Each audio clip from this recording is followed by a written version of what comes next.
ये कहानी है रामापुर गांव की, जहाँ रमन नाम का एक लड़का अपने माता पिता के साथ रहता था।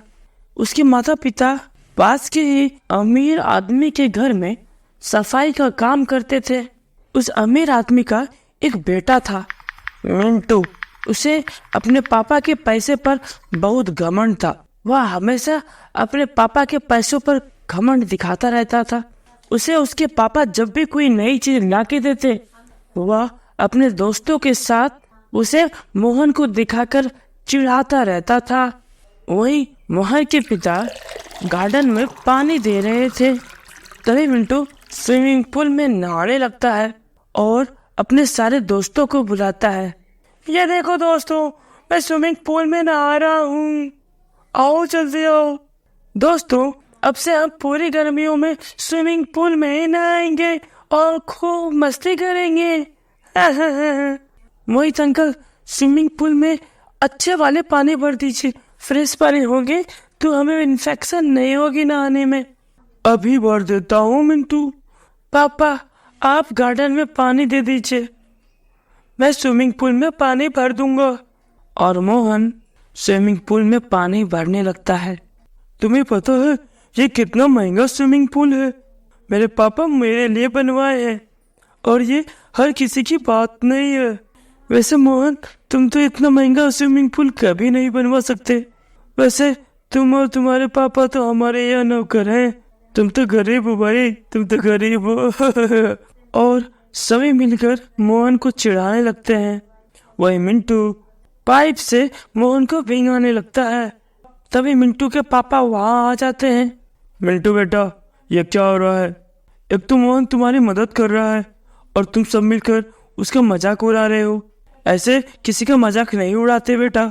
आफ्टर ऑल मोहन तुम्हारे मोहित अंकल का बेटा है ना। पापा, मोहित अंकल और उनकी मम्मी तो हमारे यहाँ नौकर है ना। अगर वो हमारे यहाँ काम करते हैं तो इसमें क्या हुआ, हम उसका मजाक उड़ाएंगे? मिंटू बेटा, हमें सबका आदर करना चाहिए, क्योंकि हमें कब किसकी जरूरत पड़ जाए क्या पता।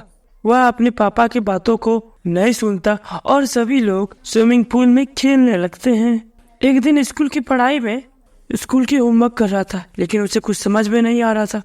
अगर वह होमवर्क नहीं करता तो कल उसे पिटाई लगती और उसे समझ नहीं आ रहा था कि वह क्या करे। तभी वह मोहन आ जाता है। क्या मैं तुम्हारी कुछ मदद कर सकता हूँ? अरे जा भाई, एक तो मेरा पहले से दिमाग खराब है, ऊपर से तू आ जाता है। इस तरह का होमवर्क तो मुझसे होता ही नहीं। वह उसका होमवर्क देखता है और उसका होमवर्क कर देता है। उसके बाद वह स्कूल जाता है, लेकिन स्कूल में उसे मार नहीं पड़ती क्योंकि उसका सारा होमवर्क सही था। वह बहुत खुश हो जाता है और वह उस दिन से मन में ठान लेता है कि अब से वह किसी की मजाक नहीं उड़ाएगा। और इस तरह कहानी खत्म हो जाती है। पुनीत आज बस में बैठकर अपने गांव से पुणे के लिए रवाना हो गया था। उसने अभी शहर में एक बड़े कॉलेज में इंजीनियरिंग में एडमिशन लिया था। वो पुणे शहर में पहुंच गया था। कुछ देर बाद पुनीत एक बंगले के नीचे खड़ा था। पुनीत ने पहले ही वो बंगला किराए पर ले रखा था। वो बंगले के सामने सड़क पर था। सुबह के 7 बजने वाले थे। ठंड का मौसम होने के कारण सड़क बिल्कुल सुनसान पड़ी थी। पुनीत ने सिर उठाकर बंगले की तरफ देखा। बंगले के सारे कमरों की लाइट बंद दिख रही थी। तभी अचानक उसे किसी का कॉल आया। उसने फोन उठाया और बात करने लगा। मैं ठीक बंगले के सामने खड़ा हूं। ठीक है।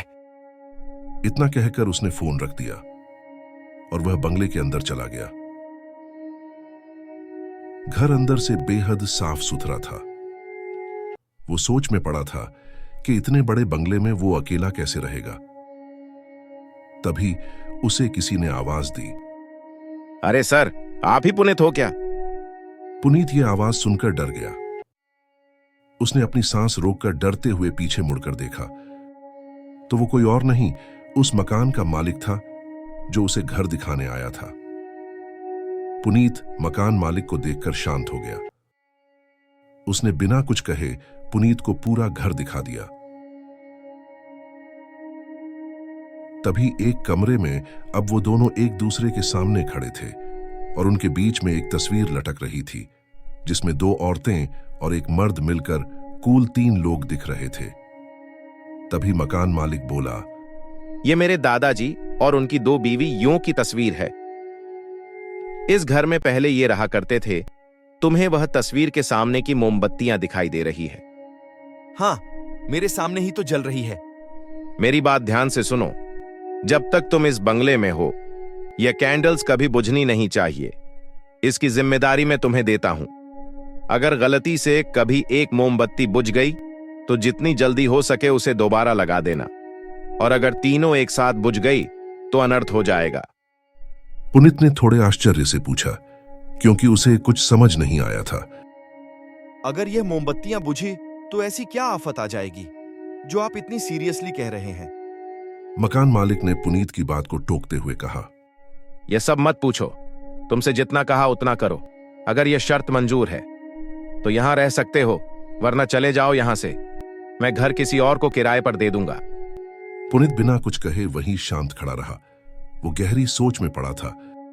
हे भगवान, अगर मुझे ये घर नहीं मिला तो मैं इस अनजान शहर में कहां भटकता फिरूंगा। पुनीत के पास दूसरा कोई रास्ता नहीं था। वो मकान मालिक की बात को मान लेता है। मकान मालिक पुनीत से महीने का किराया लेकर वहां से चला गया। पुनीत ने रात का खाना खाया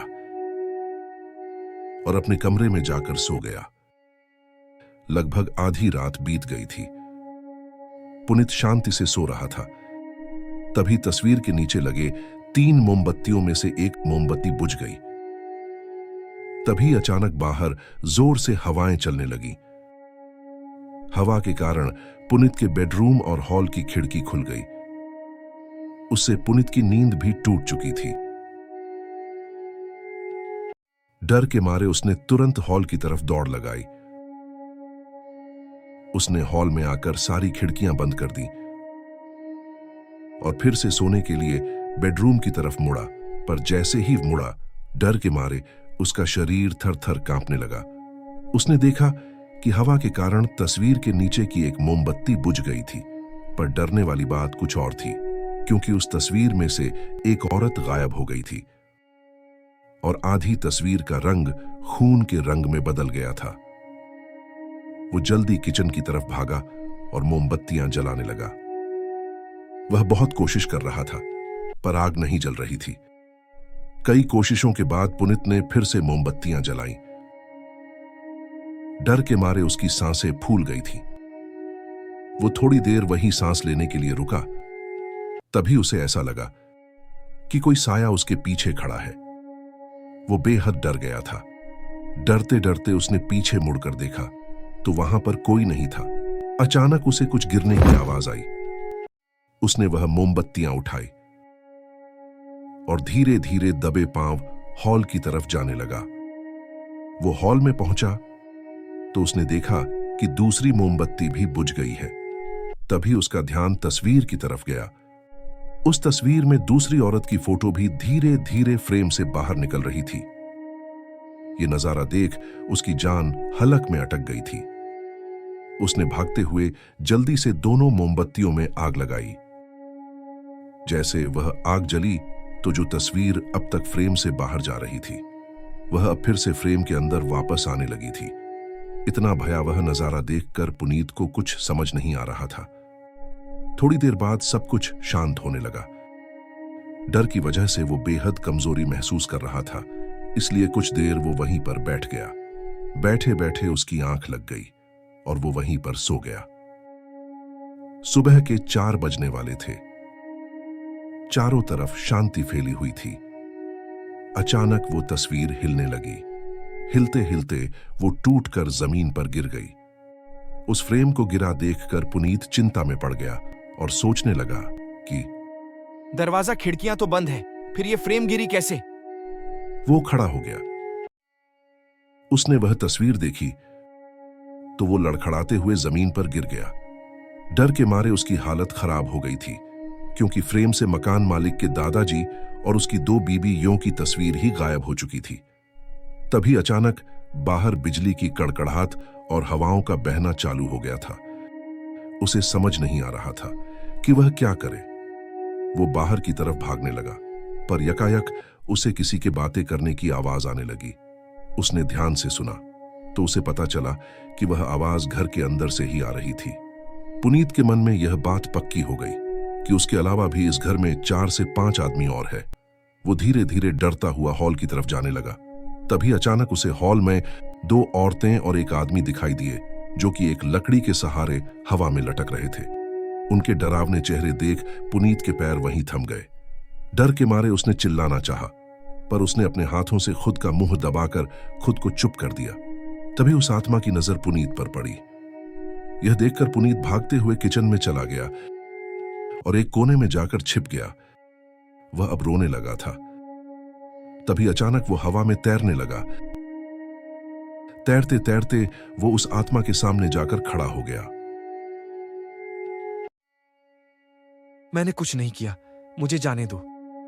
वो कैंडल मैंने नहीं बुझाया। पुनीत को एक मर्दाना आवाज में जवाब मिला। बच्चा, गलती किसकी है ये मायने नहीं रखता।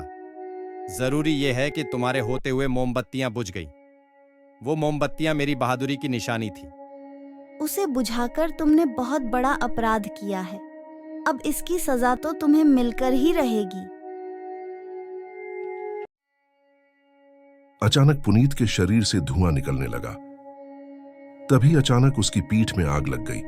देखते देखते उसका पूरा शरीर आग की गोद में आ गया। ये नजारा देख वो तीनों आत्मा वहां से चली गई और इधर पुनीत की भी मौत हो गई थी।